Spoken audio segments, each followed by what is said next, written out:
C'est pour ça que je dis que je préfère, moi, que Baleba prenne des risques quand il est devant, pas derrière. Mais tellement le petit est fort et il a confiance en lui que lui dit souvent que, ah, laisse-moi, je sais qu'il veut les manger. Fou. Je dis, il a des qualités incroyables. Aujourd'hui, si moi je joue, je le fais jouer comme relayeur. Je joue en 4-3-3, j'ai toujours dit ça. Je préfère Baleba en 4-3-3 parce qu'il a un volume de jeu incroyable. Tu vois? Il a tellement la débauche d'énergie que lui-même, quand le match finit, je suis sûr que dans les vestiaires, lui continue à jouer. Parce que le petit, il a ce truc-là que vraiment c'est un plus. Parce qu'il a tellement de débauche d'énergie. C'est pour ça qu'on le voit même partout de tout sur tout le terrain.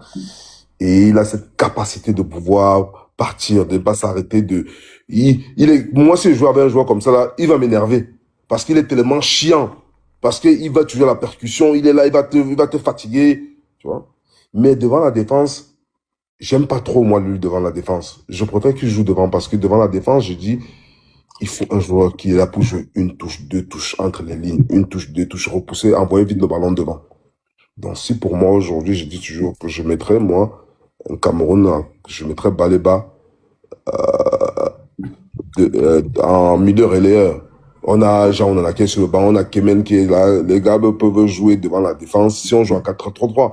Maintenant, si l'entraîneur a décidé de pouvoir jouer comme il joue en 3-5-2, ça veut dire qu'il y a deux milieux de terrain, Baleba le fait.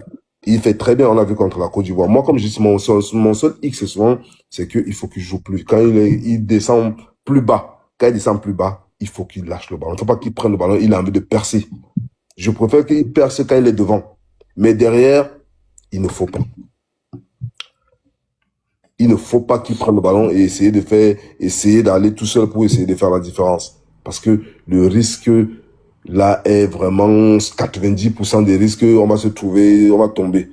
Alors que devant là-bas, s'il perce là-bas, là, il perd devant, c'est pas grave, quelqu'un peut se rattraper. Mais derrière, c'est souvent compliqué. Parce que le problème est qu'aujourd'hui au Cameroun, on joue en 3-5-2. On joue à 3-5-2. Donc quand il redescend, les deux qui vont s'écarter, il devient comme un défenseur central.